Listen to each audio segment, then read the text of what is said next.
So welcome everybody. I'm going to start off with a little bit about Gust.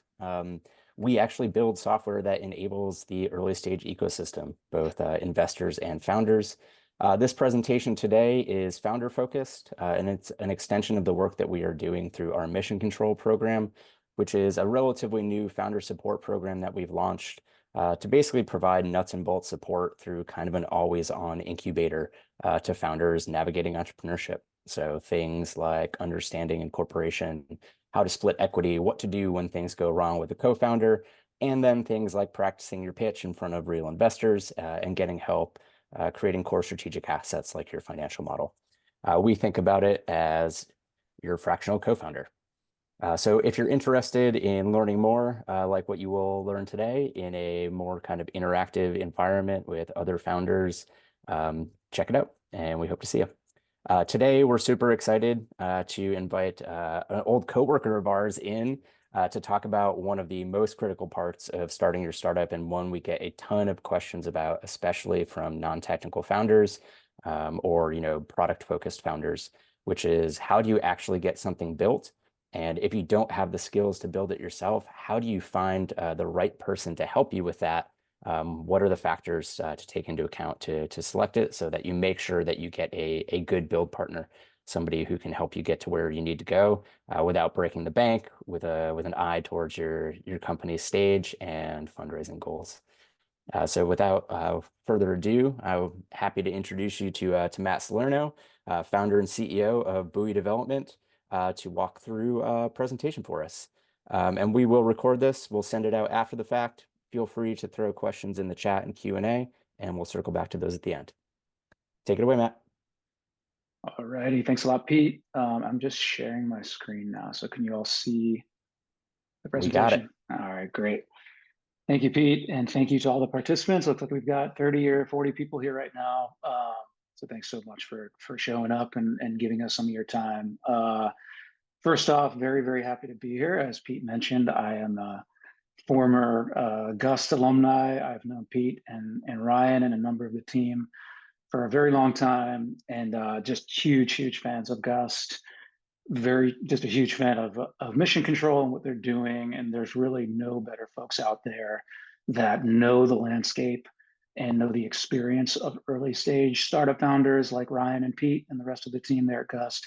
So very honored that you all had me here today to chat and to share some of my knowledge. As Pete said, I am the founder of Buoy Development. We are a product development shop and have worked with just dozens and dozens of both early stage startups and larger companies as well, bringing technology products to life. So I've been doing that for some time now. And this is a conversation, as Pete mentioned, about selecting the right build partner that is obviously central to what I do, but just comes up time and time again. So I thought it might be valuable to share my learnings with you all.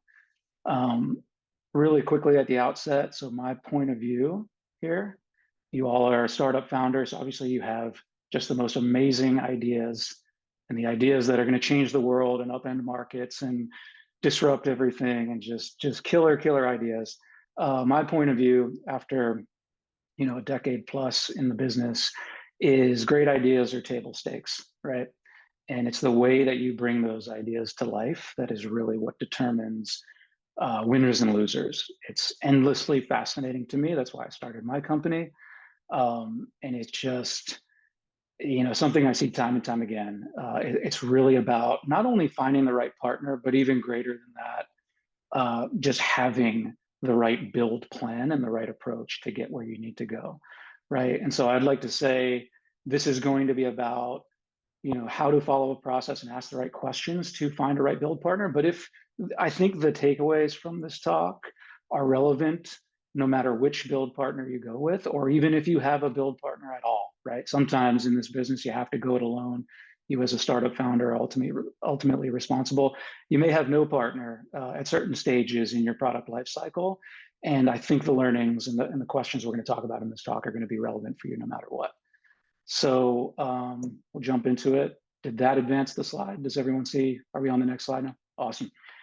So a little bit about what we'll cover. Really quickly, I'll talk to you about my company and myself and why you should even be listening to any of the words that are coming out of my mouth here. Just a very brief overview of that. We're then going to talk about the Apollo moon mission. So this presentation is called Going to the Moon. It's what you all are doing with your startups, but I just think a little bit of an exploration of that mission, which very famously put astronauts on the moon. There are so many takeaways, I think, for businesses of all sizes, but certainly startups that are trying to do the impossible or the near impossible. So we're going to talk about that a bunch, explore a little bit about their iterative approach to building all the revolutionary technology that allowed them to land astronauts on the moon, and then get into what are some key questions that I think are relevant that were answered in the Apollo mission approach and could be very relevant for you to ask and answer on your product lifecycle journey, so to speak. We'll then go through an example of one of Buoy's clients where we sort of went through some of these exercises and the takeaways there. And then, yeah, just an overview of really the overall takeaways and a caveat, because there's always going to be a caveat or two, as you all know. And then I'm happy to leave it open for questions. Ryan and Pete, I'll allow you, if you need to interject at any point, to ask me a question, or if someone's got something great that or really pressing that they've dropped in the chat, feel free to do so. All right, so a little bit about me, Matt Salerno. I'm the CEO and founder of Buoy Development. I am a former software engineer. I had a brief stint as a software engineer at Gust, actually, in addition to another few companies. So certainly learned from the best in Pete and Ryan and a bunch of the other folks there. But yeah, spent a bunch of time building iOS apps, Rails applications, working for a number of different companies and startups as an engineer.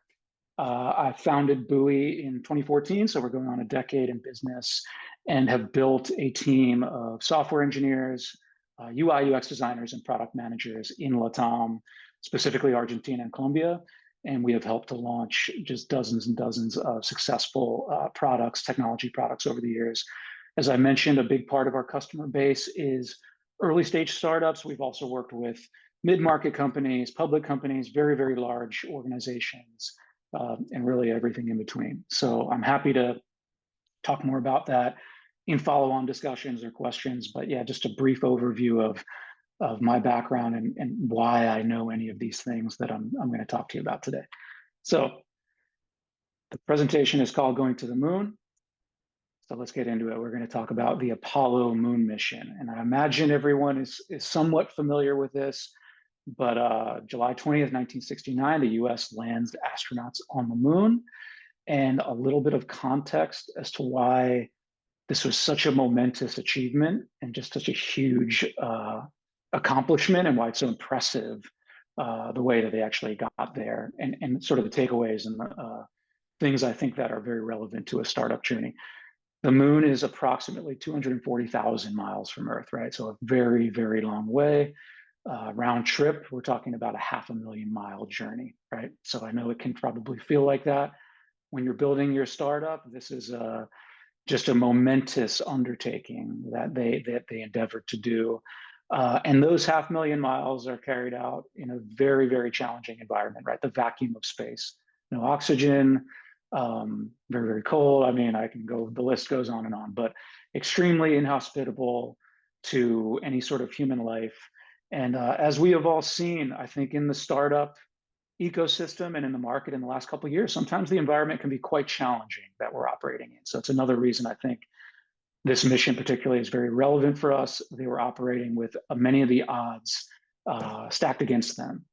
Importantly as well, I said this was a round trip journey, right? And what I think is important there is that they were able to scope out an MVP, right? If you were able to get the astronauts to the moon and then you left them there and said, here's a ham sandwich, we'll see you never, that's not really a viable experience, certainly not for the astronauts involved. And so I think, there's takeaways there as well, is that, they scoped this to be, a viable experience. And again, that's really the round trip part of that. And just a little bit more context about how impressive this was, right? 1969, we're talking about 60 years roughly from the launch of the Model T, which is the first mass-produced automobile. So we're talking about 60 plus years between essentially the horse and buggy era and landing humans on the moon and returning them safely. So just if you weren't already impressed, hopefully some of those stats allow you to sort of grasp the magnitude of what they accomplished. And I know what many of you founders are doing with your startups, at least feels like, or potentially is, of a similar magnitude. So I think really, really relevant for everything you're doing. Now, we have one question. I don't know if folks want to drop this in the chat, or Nash or Pete, if you want to jump in with this, but you've probably heard of Apollo 13 because the famous Tom Cruise movie, but there were more than one Apollo missions, right? And so does anyone know what the mission that actually landed on the moon was? Was it 2, 1, or 11? And I'll let anyone jump in that might want to. I'm not going to answer in cheat, but throw it in the chat. Yeah, there you go. We got some 11s. I got some 11s. Okay. People might know already. So yes, it was 11. What I think is really powerful about that is it was not mission number 1, right? It wasn't mission number 2 or 3 or 4 or 5. And I want to just a full caveat here as well. I'm not a total expert on it. I'm not like the historian on the Apollo mission, but I certainly have read quite a bit about it. And I do know there were many more than just those 11 missions, right? Those are the ones that were sort of titled as the Apollo missions, but there were many other sub-missions. And so we're talking about, dozens of essentially releases, right? Dozens of product releases until we actually landed astronauts on the moon. And I just think that is such a powerful thing for startup founders to remember, and very, very important. I think the Apollo moon mission is one of the most successful iterative releases of all time, right? It is really the embodiment of continuous delivery and scoping your releases and really building on previous wins to get to the ultimate 30,000-foot goal, or in this case, the 500,000-mile goal, if you will. And each phase and mission of the Apollo program had a specific goal. So we'll jump into a little bit of that here. So without getting into the minutia, actually missions 1, 2, 3, I think they started numbering them at 4. So, we'll just start at 4, even though there was activities happening before that. But missions 4, 5, and 6, November 1967 through April 68, actually uncrewed, right? So no astronauts involved in that. They were launching rockets. They were testing the lunar module equipment, landing equipment, and testing other parts of their instruments, but no actual astronauts involved in those missions, right?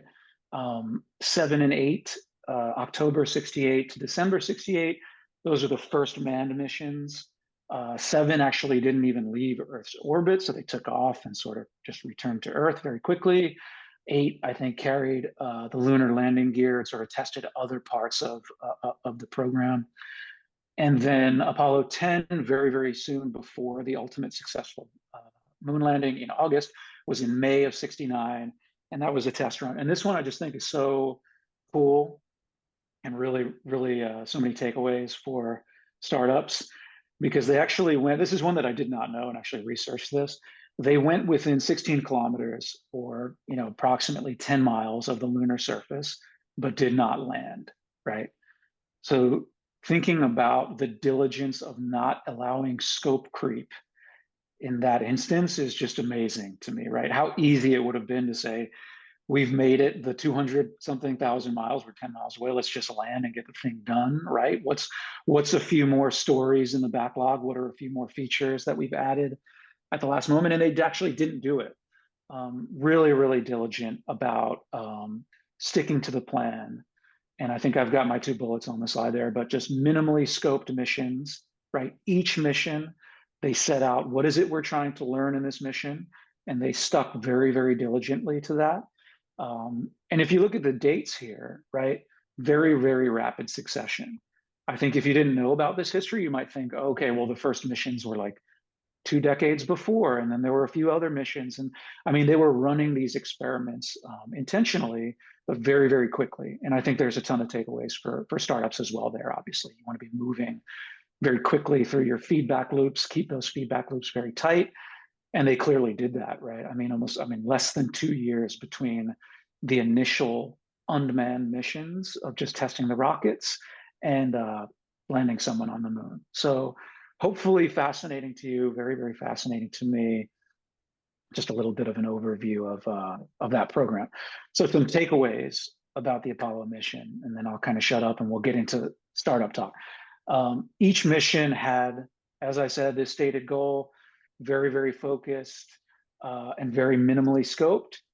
And they only built what was necessary to accomplish those stated goals in that specific mission. And really the takeaway there is that what that enabled is those very, very rapid iterations and the learnings, very importantly, the learnings of each mission informing subsequent approaches. So that's sort of the takeaways of our expose overview of the Apollo mission. Ryan or Pete, should I stop there? Are there any questions that we need to cover or anything that I could chat about before we keep going? No, I think we're good so far, and it's a great analogy. I'm working on Awesome. reinforcing it in the chat. It's wonderful.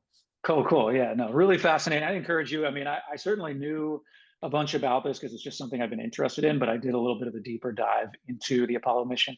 Just a super amazing accomplishment, a very fascinating thing to look into. And I think, as I said, a lot of relevance. So I encourage everyone to either use Wikipedia or movies or ChatGPT or anything you want to dig deeper into that. But let's get into what does this mean for startups selecting a build partner, right? And I have had just so many, I mean, I want to say hundreds, probably thousands of conversations with potential clients, partners, folks that I'm advising, I mean, you name it, over the last 10 plus years. And it's one of my favorite parts about my job, really, is I get to learn about the unbelievable, wonderful undertakings that all these founders are embarking on, sometimes very, very risky, sometimes huge long shots, and they're always at a different stage in their product development life cycle. And so I've been able to, get some insight into how that process works. And we have many, many different kinds of conversations, ask a lot of different kinds of questions, but oftentimes we start to triangulate on a couple of key questions, right? And I think the key questions you need to ask, as they were with the moon landing mission, are what is the goal? In your case, what's the business goal of this next iteration of your product, right?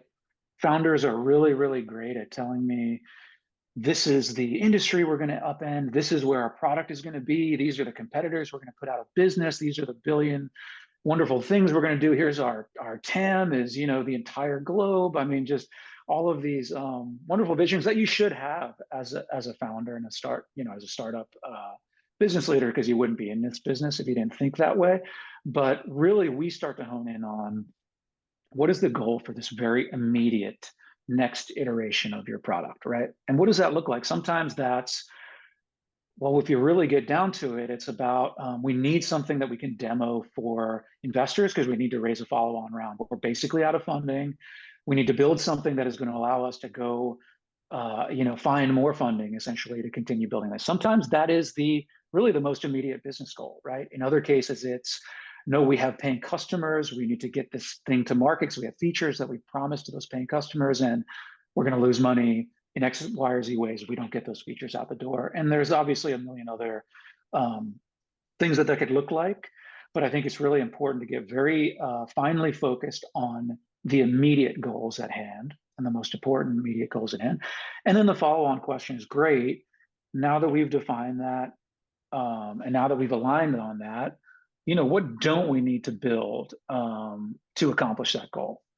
So those are really the questions that I love to ask, in so many cases. I mean, our customers really have the answers, right? It's not always the founder.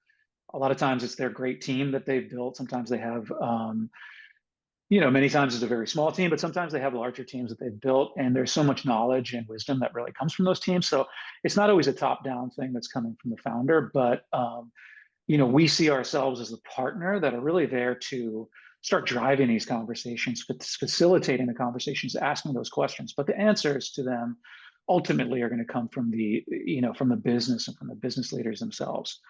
But those are very, very key questions to start asking. And I'd like to give you an example of a buoy client where we sort of went through this process, right? It's great to say, hey, this is what you should do. I would love to hear some of your examples potentially in the conversational question and answer part at the end. But I can give you an example of one of our clients. So these guys were, or they are, just a fantastic company. They are an ed tech startup. I can't share, the name and what have you. There's some privacy stuff there, but they are building an AI-enabled immersive training system for mental health practitioners, right? So they're in ed tech, sort of med tech, but it's really an education technology play. And just what an amazing product they have built. And really, so much of it is just content, right? They have built Hollywood level content that is this immersive, video based kind of training system for mental health professionals, for psychologists and psychiatrists to really be doing like an interactive therapy session, essentially. Anyway, just a little bit of aside about what they're building. But, they have built, as I said, Hollywood level content. They have an amazing team, wonderful practitioners, really great sales team, actually. They have inroads to just a ton of universities, but they really had not built a technology platform, right? Really, that was coming after the fact, because really the technology platform is to enable the scaling of the delivery of the wonderful content they have, right? And so they came to us quite early in that process of really building a technology platform. I love these plays as well. We've done that time and time again over the years of sort of a non-tech company, right? Where the basis of the value that they're delivering is not necessarily a technology product, but they're building a technology platform to enable them, to basically distribute that content at scale. And that is really what they came to us with. So, we started asking them questions because, of course, as I said, the founder, who is a very dynamic person, was giving me the 30,000-foot view of all these amazing things they're going to do. And again, upending industries, unseating competitors, just completely disrupting the space. And I believe they're going to do that. I think they're very well poised to do that. But we were asking, myself and my team kept asking them questions. Okay, that's all well and good, but like, what are we building now, right? What is the next most important thing that has to get out the door? Because they had a huge backlog and some deadlines that were not going to allow us to deliver on that entire backlog, right? And so we started asking questions, okay, and we arrived at some key pieces of information. They sell to universities, right? Really what they do is basically they sell to universities, they get contracts in place, and then the universities are able to offer their AI content that is this training module for mental health practitioners to offer it through their syllabus. And the key piece of information that we uncovered is they actually already had paying customers, right? So they had folks that, and I'm sure there are many folks on the call right now that are in this situation potentially already, where they have inked deals with customers for functionality that is not yet built, right? It's kind of a great problem to have, but it's a high stakes, high pressure problem to have. And that was the situation they were in, right? The customers that had inked these contracts, they sort of knew that.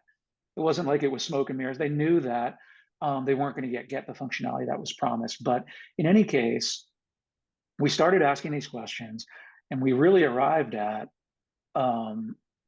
this sort of epiphany, which is that a large part of the backlog they had scoped out was about self-service payment, right? It was a whole tip to tail Stripe integration, very, very high fidelity of allowing folks to essentially us to take their credit cards, to process invoices, to get them into a payment flow, to do all of this.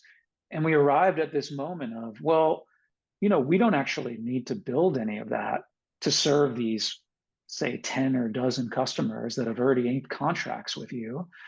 And in fact, if we start devoting cycles to building that and we miss the deadlines you've missed to those customers, you're dead in the water, right? Like the most important thing we can do is deliver on the commitments you've already made to those 10 paying customers. And with them, ultimately, would it be great if we can provide them, a Stripe payment link? Sure, that'd be great. But we can also just have sales and customer support folks get on the call with them, take their payment information. We can manually process invoices. We can sort of manage that whole process without building anything, and still deliver on your most important business prerogative. Again, most important business prerogative in the immediate term. So let me see where we're at here. I'll just go back one slide. what didn't they need to build? They didn't need to build that whole host of things. We were able to lop off, I want to say, a full 20 or 30% of the backlog, the product backlog they'd come to us with, and ultimately build something viable, get them to market quicker, and really please those customers. And so, listen, I know you've probably heard this before. This is really lean startup, right? What don't you need to build, and just build the minimal amount that you do at each phase. But I think it's really important, number one, to hear that just repetitively over and over and over again, because no matter how many times you hear it, I've seen it time and time again. There's a very strong gravitational pull, right? We'll keep the moon metaphor going here and the sort of planetary metaphor going, but very strong gravitational pull to, for scope creep, right? And to get away from that. And I think it's your job as a founder, and certainly my job as your build partner, to just continue ringing that bell, to continue to keep us honest, to understanding what we don't need to build at each step.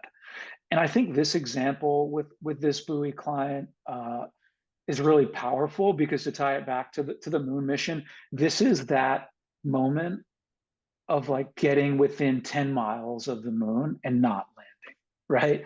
Like a payment link, like gathering credit card information. That's what we're here to do, right? They're a business. Like, this is the ultimate goal, is we want you to be able to take credit card info from thousands, tens of thousands, hundreds of thousands of customers, be just generating unbelievable amounts of MRR, of just really, of making money. So it was really, in some ways, counterintuitive to say, okay, the thing we don't need to build is the thing that allows us to make money, right? And again, that's sort of like doing this entire moon mission and not landing on the moon, and kind of just waving high, turning around and going back. But ultimately, I think so powerful, really enabled our partner in this case to knock it out of the park as far as hitting their business prerogatives, and ultimately, and now allowing them to make more money, extend their runway, get more built, and do this process time and time and time and time again. So that's really an example, sort of a recent example. They've been our client now. We're our client for some time, and this is really from the last couple of years. But tying it back to assessing your build partner, right? And I want to reiterate, whether you have a build partner or not, I think this process is valuable for you. You should be asking these questions of yourself. If you're a team of one, then look in the mirror and ask these questions and answer them. And if you're a team of 1,000, you should be doing this as well. But I think the relevance to selecting a build partner, perhaps like a company like Buoy, but there are many other different tiers of partner out there, is that you can figure out which levers you can pull on and which buckets you want to optimize for, right? Your build partners will either be high on expertise in a specific technology, deep in experience, potentially low cost, or maybe a cost that's tailored to where you are right now. Okay, I'm seeing a question coming up on a modal for me.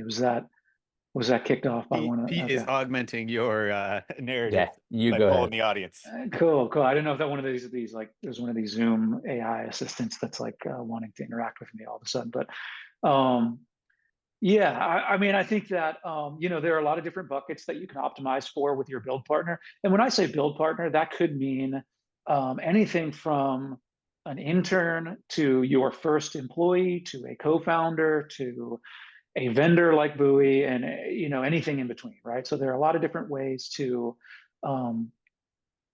build your product and get it done. And I always tell folks that when I'm having these conversations is Buoy, I think, is a great partner for a lot of problems that are being solved, but potentially, there are other ways to accomplish your goals with the constraints that you have. But I think these questions are really important, right? So as an example, for expertise, does your current phase require deep knowledge of a specific problem, right?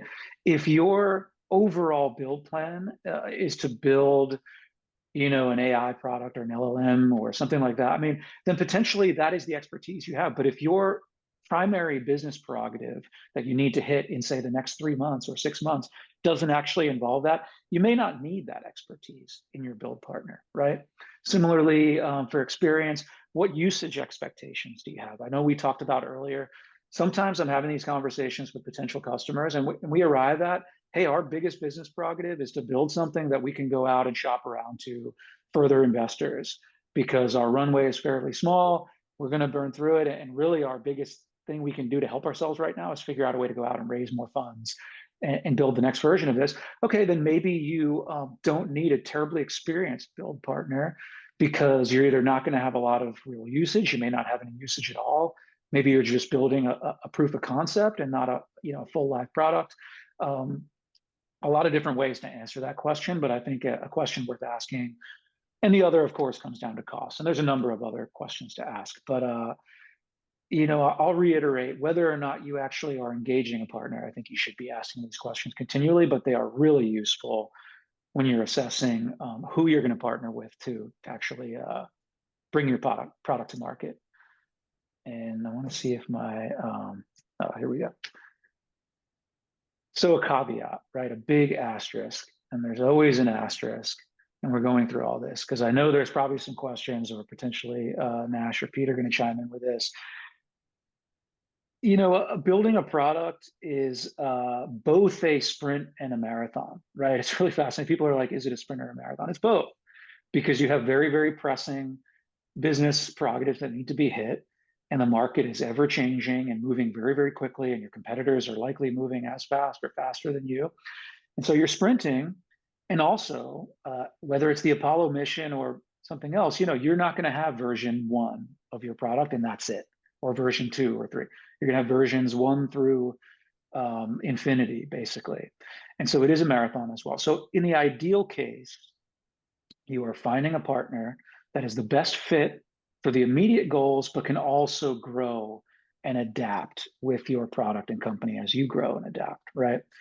And a quick aside about Buoy, one stat about us that I'm just very proud of, and I think I'm trying to keep my conversations about Buoy specifically to a minimum, but one thing you should be looking for in a partner is someone that can grow with you. And I'm very happy to say, especially with our early stage startup customers, we are often engaging to really hit it out of the park for a 3 to 6 month, often 6 months, but sometimes even less, 3 to 6 month prerogative, right? Really, really finely scoped. Hey, we need to build X, Y, and Z. We need to accomplish X, Y, and Z business prerogatives. And, we're here because we're ready to go, and we can partner with you very quickly and do that. But I'm very happy to say our average partnership duration at this point is something like 2.5 years plus, right? So we are the partner that can continue to grow and move with you and pivot with you, through the twists and turns of your journey, well beyond that initial, hitting those initial business goals. And we've done that time and time again. We have one client in particular we've actually been working with for 5+ years at this point. And again, I'll keep it to a minimum, but really quickly, we started with them. I still remember meeting with the 2 founders. It was at an Aubon Payne on like 28th Street or something, or somewhere over in Flatiron District. And they essentially had Google spreadsheets. They are a benefits one-on-one professional coaching platform, just a tremendous team, tremendous product. They had Google spreadsheets and like Google Cal wired up, and essentially that was it. It was, chewing gum and duct tape, so to speak. We got involved with them for an initial build to kind of build the root of their product platform. We grew with them over the years as they had tremendous success. They have since been acquired. We continue to work with them. We are now a client. We now have the acquiring company as a client, and we're continuing to build with them, and they've just become this amazing product. So certainly something you need to think about. I know that question, if it wasn't coming, would come, right? Someone would say, hey, Matt, but this is all well and good, but don't I need to think long-term? And you certainly do. And there are those partners out there, whether it's Buoy or many other companies that are out there doing great work. But I will say, just in closing, I think I said this at the outset of the talk, even with the best build partner and assuming you find the right one and the best one that is both the right one for right now and to sort of grow with you as your product grows, without asking these questions, without defining and communicating your most immediate business objectives, you will waste time and money, right? Even with the best founder, the best team, you have to be asking the right questions, getting alignment, having the right conversations, and steering the ship in the right direction. It's really, really important. And so, just to really hammer it home, Pete and Nash know this, but I repeat myself a lot. I think hopefully it's helpful for you, but just I'll repeat myself for maybe the 10th time here. Determine the phase and version of your business that you're in right now, right? Set specific, measurable, and scoped goals for the current phase, and then really optimize for it. It's going to be a trade-off, right? Sometimes you'll optimize for a partner that's better for the 30,000 foot view for the long-term vision. Sometimes you optimize for one that's better for right now. I think you want to make that trade-off. Optimize for the person that can, for the partner that can enable you to accomplish your goals quickly, effectively, and efficiently. Ultimately, learn and go to the next step in the next phase. So that is it for me. I've got some contact info here, but maybe we should open it up for questions first, and then yeah, I can just kind of talk to you about where you can reach me or Buoy if you want to have more conversations about this. Awesome. Well, I just posted in the chat to encourage folks to jump into the Q&A or the chat if they do have questions. I think a couple interesting observations and questions, from our end. First is, when you talk about a build partner, I think the way that you talk about it is really interesting because it can be multiple things, right? There is the activity of taking the founder vision and walking it all the way back to what needs to be done right now. As a CEO, you are tasked with constantly repeating that vision to an external audience to push the fundraising conversation forward and sell people on that. I think it's an interesting question when people externally look at your company and say, like, okay, what kind of team do you have in-house that's capable of pushing this forward? What do you see as the necessary skills in-house versus with you potentially an external build partner, and how does that change over time? That's a really good, that's a really good question. I don't know if there's a lot of difference. I mean, I think that you are looking for folks that can communicate well. I mean, I think that's so important. I mean, Pete, as you said, as a founder, you're a storyteller, right? And I think you're right that founders are tasked with selling the high level vision to external parties, whether they're founders or excuse me, investors or partners or customers, what have you. The process that I outline is very much the same. It's still storytelling, but you're sort of telling, like you're telling a chapter rather than the entire novel, right? Or you're telling like the next paragraph rather than the entire chapter, the entire novel. So I think that is so paramount. And I think if you have some internal hires, that's important, but with external partners as well, it's very important. I might not be the best person to lay out the differences because frankly, I see Buoy as being virtually indistinguishable, right? And it's interesting because a lot of times folks that I'm talking to are saying, oh, well, such and such investor said I should really hire in-house. Like, I don't know if we want to engage a vendor partner or outsource X, Y, or Z part of our product development to an outside partner. And there are certainly things to consider there. But for Buoy, we operate as a part of your team, right? And whether we're the entirety of your team or whether we're one component, we can do that very, very skillfully. And I think just to get back to that one example, I had mentioned the folks that we worked with for 5+ years that have since been acquired and all that. We started out as the entirety of their product development organization. Yep. As they grew, they built out a huge team, right? They built out a technology org and a product org, design org, a CX org, all of this. And we continue to be a component of that and just grow with that and, and really embed very seamlessly in there. So I know that's not always the model for external partners, but it's Buoy's model. So I don't know. I probably don't have a lot of insight into what's different about, say, an internal hire or an external partner because we sort of operate in that model. But I think there are other models Yeah. that can work really well too. Well, I think Is it's that a decent important. answer? Yeah, I think, well, it lays it out because it offers like a potential counter perspective, right?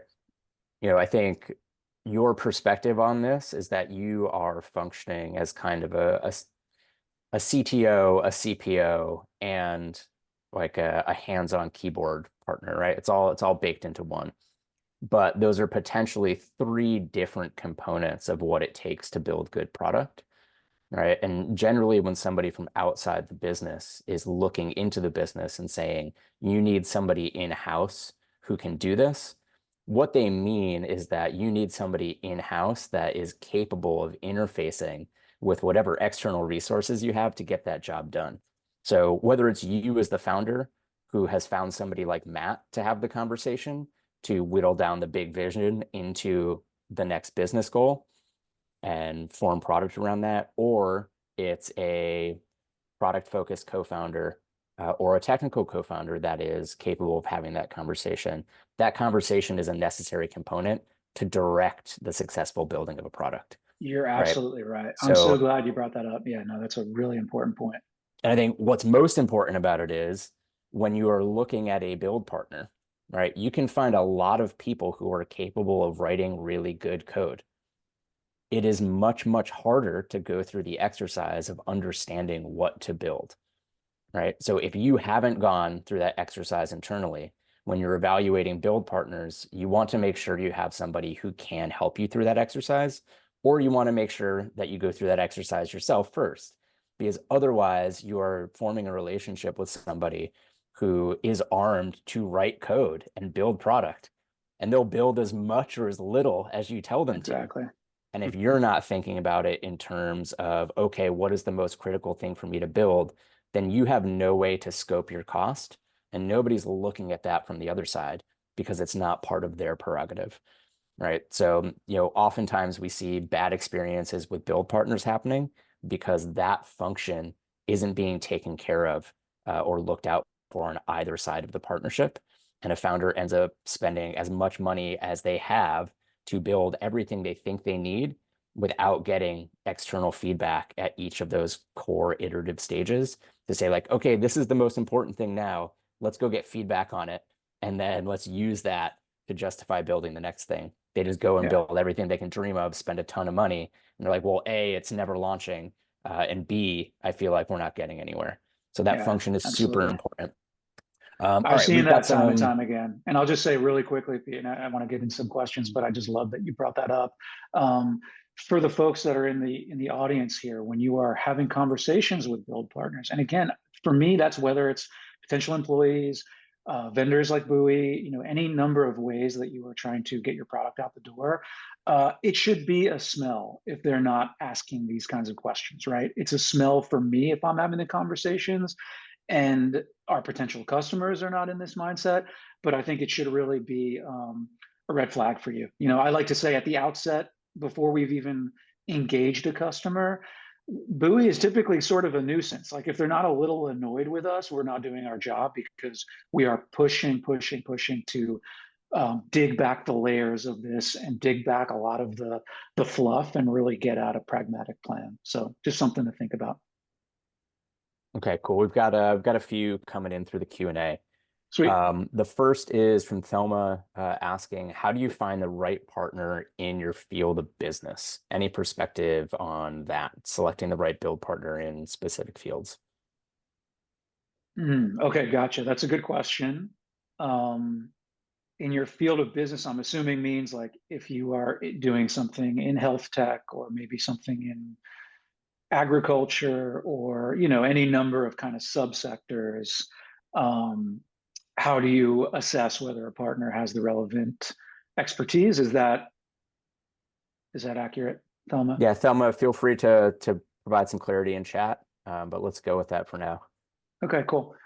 Yeah, I think it's important. Listen, I think that I don't have specific knowledge about how to look for like if you need a vendor that has done a lot of like specializes in health tech or something and maybe is really good at HIPAA compliance and Buoy has had a number of health tech customers over the years. We have a couple of really great ones right now. So that's definitely something I see, right? As people are saying, okay, well, have you done this specific thing because it's really important?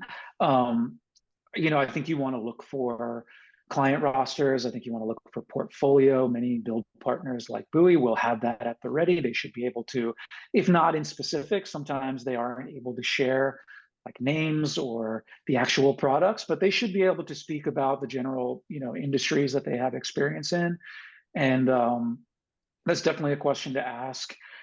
I'll tie it back again. Thelma, I'd encourage you, in the case of, say, HIPAA compliance, right? If you are doing, say, health insurance, a platform for health insurance, it's a really great tie into what we talked about in the presentation, because that's one of those cases where, hey, this is really important to my business prerogative now.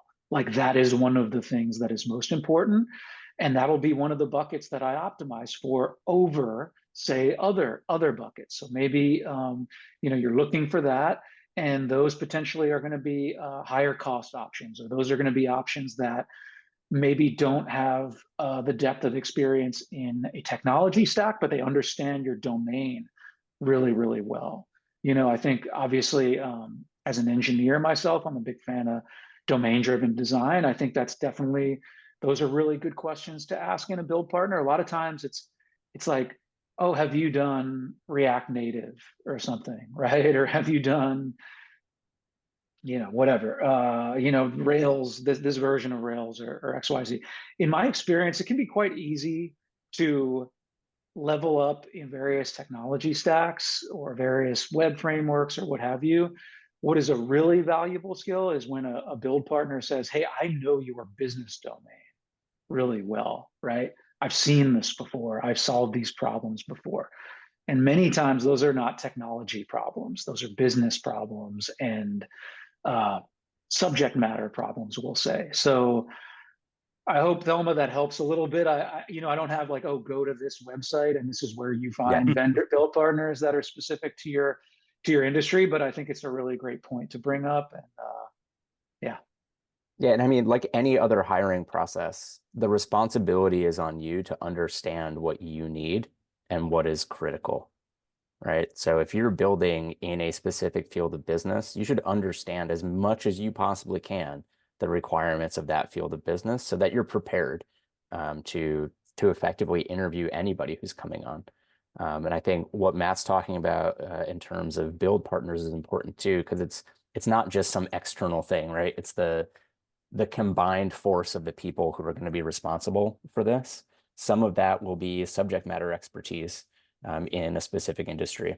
Those people may bring expertise, but have no experience building a technical product, right? So in order to take advantage of that expertise, you need somebody who can interface with them and bring their perspective and translate that into the perspective of developing a technical product.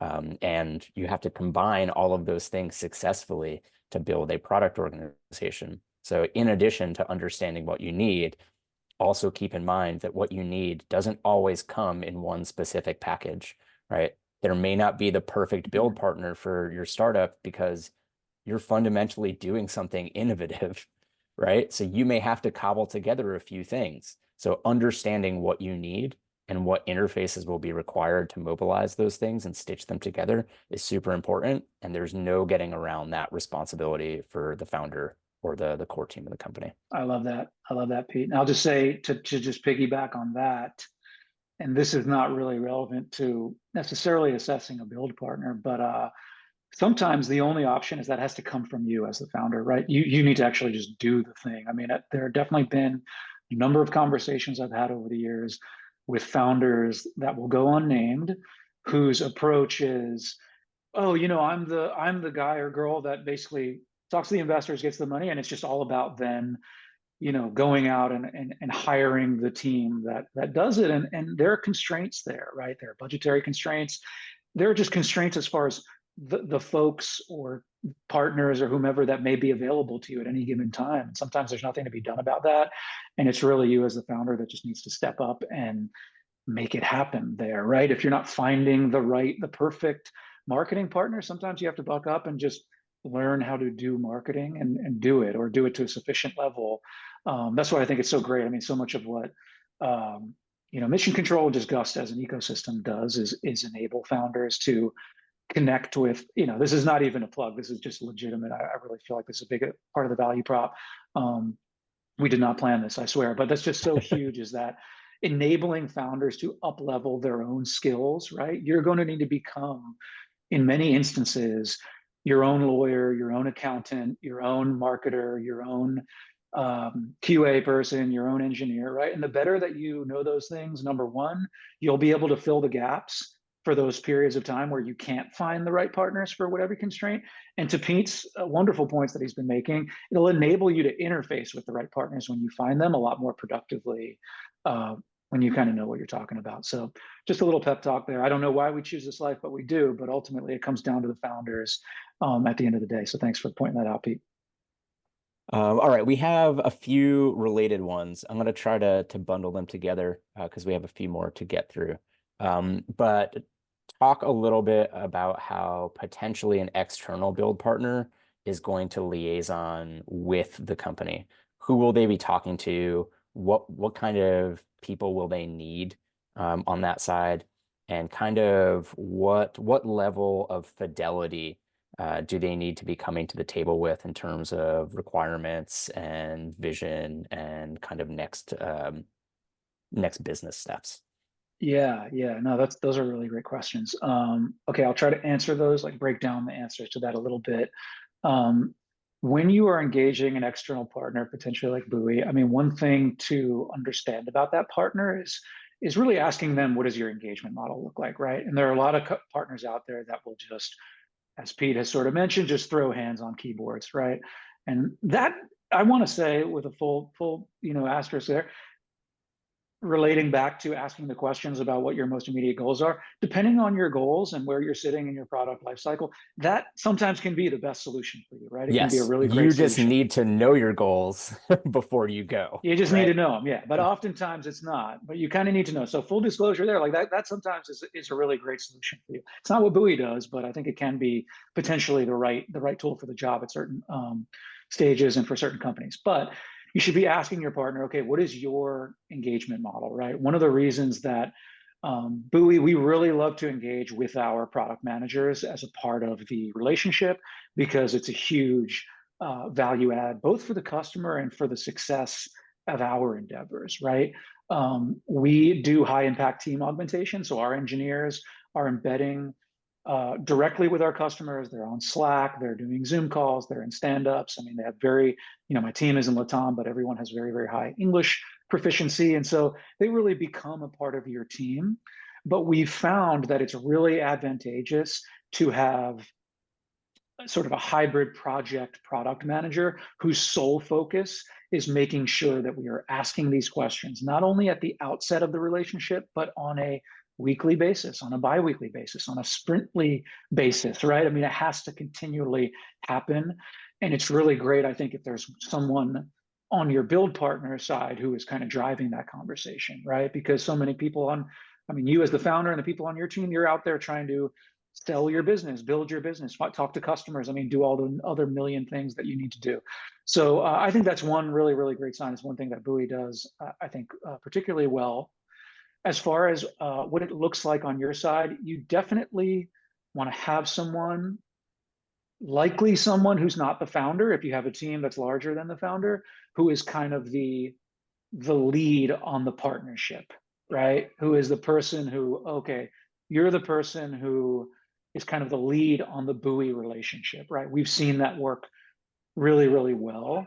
It doesn't mean that we won't be having conversations and interfacing with, and that trickles all the way up to me. I'm having like regular business meetings with the founders, with the CEOs, with the PMs, the engineers, whoever it is that we're interfacing with. I love to poke my head in on a fairly regular basis to have those conversations. But our team, right, our engineers and designers and product folks should be interfacing with as many people on our client team as possible on as frequent a cadence as possible. That said, it is really advantageous if someone on your team, either the head of product, Oftentimes it's the head of engineering. It might be the CTO, depending on the size of the team, could be like the VP of engineering or what have you. That is kind of, the point person on this partnership, right? That way things aren't lost in translation. We're not having, say, 20 different conversations with 20 different people. It can be really great if things are kind of going through one route. So that's really advantageous. And as far as the level of fidelity, there are a number of different ways that can play out. I think, Pete, you said this, I thought it was great. I mean, the most important thing is you kind of know what you don't have or what you do have, less so than, hey, it's a requirement that you're coming to us with like full on Figma files and a huge product backlog in Jira and all of these things. That's not necessarily a requirement, right? You can have very, very high level product roadmap, and we'll help you break that down. And folks on our side, or potentially any other external partner, will do that. The times you get into trouble is when our clients either don't think that's important, don't know that they don't have it, like they think it's important, but what they have is really not there. They think it's there. That's really the most important thing. Hopefully that answers your question about level of fidelity. But certainly the higher the better. But it's not a pre-requirement. I think what is a pre-requirement is a realistic understanding of what you have and what you don't have. Yeah, and I think that it goes back to what we were talking about before. Just the more that you can prep before you go and try to interface with an external team, or even hire somebody internally to do a specific function, the more you know about that function, and the more you know that you don't know, the better prepared you are to actually effectively leverage that relationship. Exactly. And in particular, in product development cases, if you don't understand what a product development process looks like because you're a business founder, that's okay.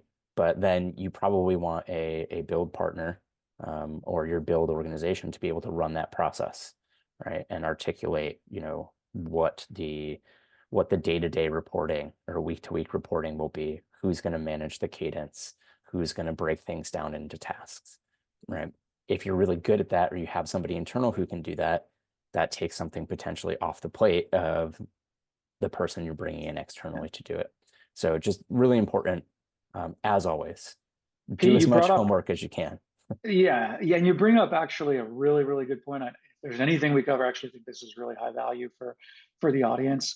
And again, I won't differentiate between, say, external build partners and internal employees or growing your internal team, but you always need to bake in your interfacing, whether it's you or someone else on your team, right? Your management of that relationship, your investment in that relationship, whether it's the communication, the preparation, up leveling, right? This extends to not just build partners. This is like attorneys, right? If you have an attorney for your company, you're working with a lawyer, you probably have to devote some cycles to just kind of learning about the terms in your contracts, the clauses. You kind of have to become your own lawyer to an extent, because you won't be able to effectively manage that relationship if you don't.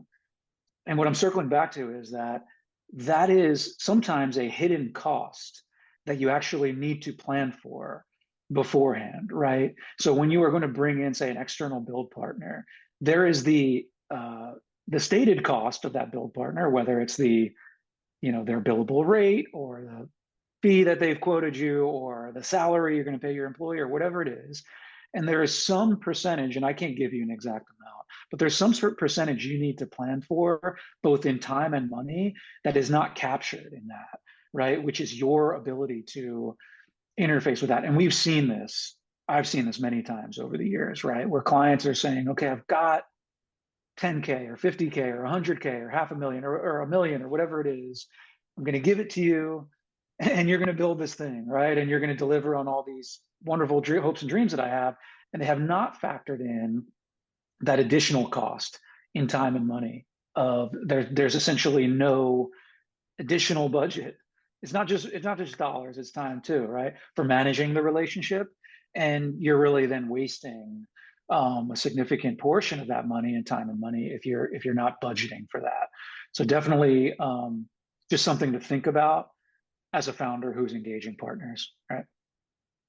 Awesome. Thanks, Matt. We're a couple minutes over now. I think the remaining questions are very, very specific in terms of how Buoy works. So I'll just go ahead and put those folks in touch via email or actually via Slack because we'll put you in the mission control community and you can connect with them there. Awesome. So Matt, thank you so much for being here today. I thought the analogy was great. It made me really happy. And now I'm going to go read about the moon mission. Thanks to everybody who was here. As I said, Matt is a part of the mission control community. He's in there to help founders and connect with them and help you navigate this stuff as a part of our larger effort to help you navigate everything you need to navigate in the early stage in a way that isn't based on billable hours and will not break the bank. So if you want to see more of Matt and see more of us, join us in Mission Control, and we will see you all again soon. Thanks so much for being here, Matt. Thanks, Pete. Thanks, folks. Appreciate it. Take care.